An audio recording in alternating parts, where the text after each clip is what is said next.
7:30 બાકી છે. છોકરાઓ તૈયાર થઈ ગયા છે.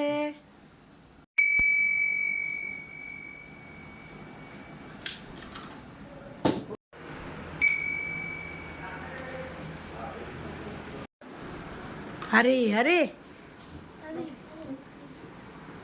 ખરી હરી કરે તે ખરી એવું કેતા બાપા આપણા એમ કેતા ને. બાય બાય, જય Shri Krishna. Hello friends, good morning, જય શ્રી કૃષ્ણ. કેમ છો બધા? તમે બધા મજામાં હશો તેવી આશા અને શુભેચ્છાઓ. તમારા બધાનું સ્વાગત છે આપણી વ્લોગ ચેનલ હિરલ ગામી હીરોઝ ફેમિલી વ્લોગમાં. તો ચાલો આપણે જોઈ લઈએ આજનો વ્લોગ. આ બાજુ બેડ સરખો થઈ ગયો છે, પથાર ઉપાડી લીધી છે, છોકરાઓ ગયા સ્કૂલે, ખુરશી ઉપર ચડાવી દીધી, રાકેશના કપડાં કાઢી લીધા. આ બાજુ પડદો પણ વાળી લીધો છે ઉપર, એટલે હવે સરસ પોતું થઈ જશે. તો આ બાજુ આપણી ચા સરસ ઉકળી રહી છે. રાકેશ હમણાં તૈયાર થઈને આવે એટલે નાસ્તો કરી લઈ. તો હવે નાસ્તો કરવા બેસી ગયા છીએ. ચા ભાખરી વાગ્યા છે 8 ને 8:30 જ કહેવાય. તો હાલો ફ્રેન્ડ્સ, હવે નાસ્તો કરી લઈએ. ઓ બાજુ નહીં આવી. ચલો, જય શ્રી કૃષ્ણ. જય શ્રી કૃષ્ણ. તો આ બાજુ દૂધ આવી ગયું છે. આ બાજુ બા દૂધનું તપેલું કહે છે. આપણે જે ઢોકળા કે આડવા માટે દાળ ચોખા પલાળ્યા હતા, હવે પીસી લેશું. ઢોકળાનું પીસી લીધું છે ને મોટા તપેલામાં રાખી દીધું છે. તો એને હવે આપણે ઢાંકીને રહેવા દઈશું. તો રોબોટે સરસ પોતું કરી લીધું છે, તમે જોઈ શકો છો. એકદમ નીટ એન્ડ ક્લીન કર્યું છે. રોબોટ ફરી ગયો છે, તો હવે ખુરશીઓ સરખી કરી નાખશું.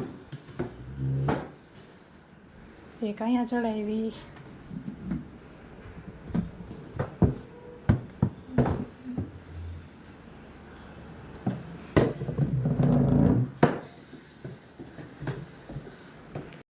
ખોલીને ચેક કરવાનું. હા, ઓપન બુક લીધું.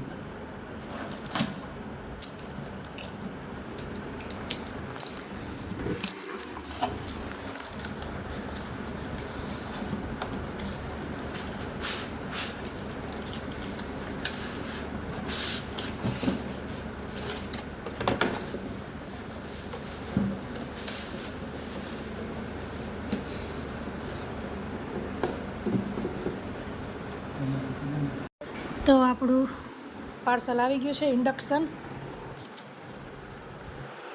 તો આપણે પહેલાં પિજનનું જ વાપરતા હતા, હવે જૂનું થઈ ગયું છે તો ખબર નહીં બગડી ગયું છે. તમને બતાવું. જો આપણે આમ દાબીને તો થતું જ નથી, એટલે નવું મંગાવ્યું છે. રિપેર કરાવશું પણ થતું નથી. એ જ આવી રીતના દાબીને બહુ જ દાબી તો થઈ જાય, પણ ક્યારેક કામ હોય ને ત્યારે જ ન થાય. ગેસમાંથી ઇન્ડક્શન કાઢી લીધું છે નવું. સ્વિચ પાડીશું. ચાલુ થઈ ગયું છે ઓન. બાય ડિફોલ્ટ 1000 આવે, પછી આપણે વધારવું હોય તો વધારી શકાય. 1800 સુધી થાય.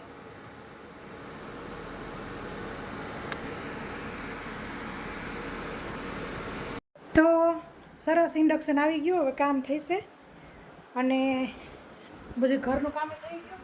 વાગ્યા છે 9:45. તો હવે બેસીશું. બા હાલવા ગયા ઉપર અગાસીએ. બા હા, અગાસી હાલવા ગયા. કથા ચાલુ કરી છે. તો ફ્રેન્ડ્સ, 12 વાગ્યા છે. હવે હું જઈશ નિર્વાબેનને તેડવા.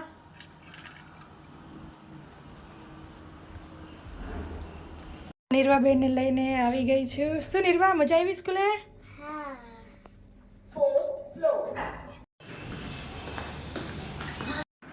તો નિરાબેન નાઈ ધોઈને રેડી થઈ ગઈ. હે, બહુ પરસેવો થયો તો બટુ. નિર્વા ગેમ રમે છે મસ્ત. નિર્વા, પગને કેવું છે? મટી ગયું ને? તો હવે 1 વાગ્યો છે. રૂહીને તેડી આવું. રૂહી બેન આવી ગયા છે.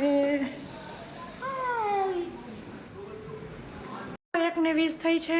રૂહીને તેડીને આવી ગઈ છું. નિર્વા શું ખાય છે? કાચી કેરી. જમવાનું થઈ ગયું છે. શું નિર્વા દાદા શું કહે? આજ તો નાસ્તામાં કીધું નહીં શું હતું તે? પાવભાજી હતી. કેવી હતી? ભાઈ નિર્વાને લે સરસ. કેટલા પાઉં ખાધા? ગયણા નહીં હોય. તાન સરસ લ્યો. પછી ભણવામાં શું હતું? લેસન કર્યું. વનનું ટેબલ. તો આજની થાળી આપણી સરસ રેડી થઈ ગઈ છે. ચંદન ચકોરી કરી છે, રોટલી, છુંદો અને ડુંગળી કેરીનું સલાડ, મસાલાવાળી છાશ. તો આપણે દાદાને થાળી દઈ દઈશું. જય શ્રી કૃષ્ણ. જો રૂહી હેલ્પ કરે છે મમ્મીને. છાશ દઈ દઈશું. નિર્વા એ ચંદન ચકોરી ને દીધો રોટલીનું શાક કી કા નિર્વા? રોટલીનું શાક ને રોટલી લે ઢોકરીના શાક જેવું લાગે. કેવું લાગ્યું? ટેસ્ટી ને? હવે સરસ જમી લઈશું. શું દાદા કેવી થઈ રોટલી? નિર્વુ કેવી થઈ? ટેસ્ટી. તો હવે જમી લઈએ. જમતા જમતા યાદ આવ્યું કે કેરી ભૂલાઈ ગઈ સુધારી રીતિ.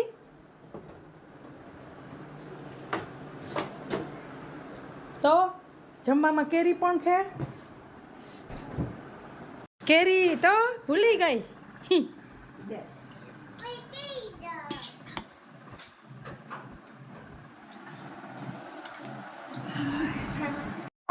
આ બાજુ મશીન કાઢ્યું છે. થોડાક મશીનના કામ કાઢ્યા છે. તો આ બાજુ ચા સરસ થઈ ગઈ છે. તો બા દાદાની ચા થઈ ગઈ છે. દાદાની કપમાં ને બાની વાટકામાં.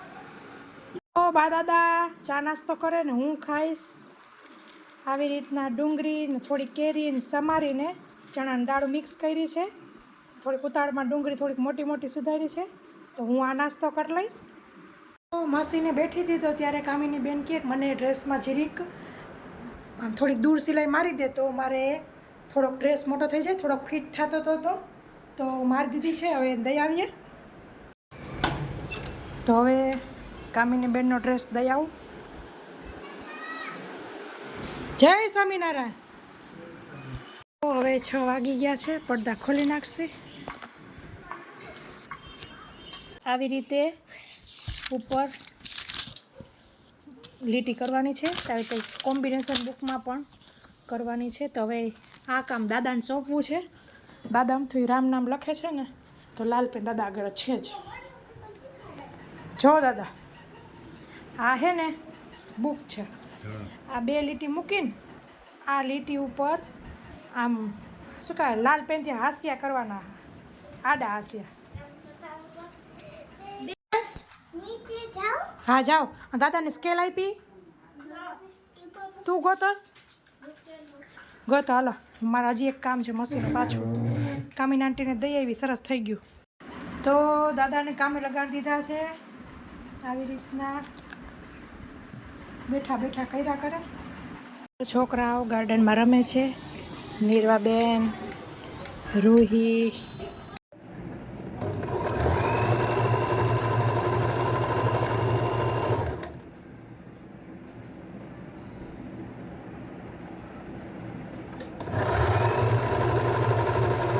દૂધી લઈ આવ્યા છે. આદુને ધોવા માટે દૂધી ધોઈને રાખી દીધી. આદુને ધોવા માટે પલાળી દીધું છે. આપણે હાથો જોઈ લઈશું. એકદમ મસ્ત ફૂલી ગયું છે. તો હજી આપણે એને ડગાવું નથી. તો 7:15 થયા છે. અને હવે આપણે ચાલુ કરીશું. તો તમે જોઈ શકો છો મસ્ત હાથો આવ્યો છે. તો મિત્રો આની રેસીપી આપણે સિલ્વર સ્પૂન હીરુસ કિચનમાં મૂકી દીધી છે કે કેવી રીતે સરસ આવો હાંડવા ઢોકળા માટેનો ખીરું બનાવવું અને તેમાંથી સરસ પોચું કેવી રીતે ઢોકળા કે હાંડવો બનાવવો તેની રેસીપી મૂકેલી છે. તમને ડિસ્ક્રિપ્શન બોક્સમાં પણ હું લિંક આપી દઈશ. ચેક કરી લેજો જોવી હોય તો. ફ્રેન્ડ્સ આપની આજની થાળી બિલકુલ રેડી છે. આજે છે હાંડવો મસ્ત દૂધીવાળો અને ચા. અને આજ તો પહેલાં જ રાકેશ બેસી ગયા છે. ઓફિસથી આવ્યા 7:30 વાગે અને અહીં બા અને દાદાની ચા ભરી લીધી છે. દાદા હમણાં નીચે ગયા છે આટો મારવા એટલે આવતા જઈશે. બાજુ બાને પણ બેહાડી દીધા છે. મેં કીધું ગરમ ગરમ બેસી જાઓ. દાદા આવશે. નિર્વા બેબી શું કરે છે? ડબ્બા ખોલ્યા. જો નિર્વાને હાંડવો નથી ખાવો, આલુ સેવ ખાય છે. આવું ખવાય કોઈ દી? મમ્મીને ખવાય નહીં? મમ્મી આટલી મહેનત કરી હોય જમી ન લેવાય? પછી તો એવું કોઈક વસ્તુ તો ન ભાવે એવું બને. પપ્પા હાલો હાથ મોઢું ધોઈ લ્યો. બા રાકેશને બેહાડી દીધા, તમે બેસી જાઓ ગરમ ગરમ. તો દાદાને બેહાડી દીધા છે. શું બા દાદા કેવો થયો હાંડવો અમને? સરસ. લ્યો હાલો જમી લ્યો. થોડુંક બાકી છે પછી હું પણ જમવા બેસી જઈશ. મને ચાની જરૂર નથી એટલે ચા ઠરી જવાની કાં તે કાંઈ આપણને છે નહીં. ફ્રેન્ડ સરસ હાંડવો જમીને ફ્રી થઈ ગયા છીએ, નવરા થઈ ગયા છીએ. તો બસ આ વ્લોગમાં આટલું જ. ફરી મળીશું એક નવા વ્લોગ સાથે. ત્યાં સુધી આવજો. Thank you. બાય. જય શ્રી કૃષ્ણ.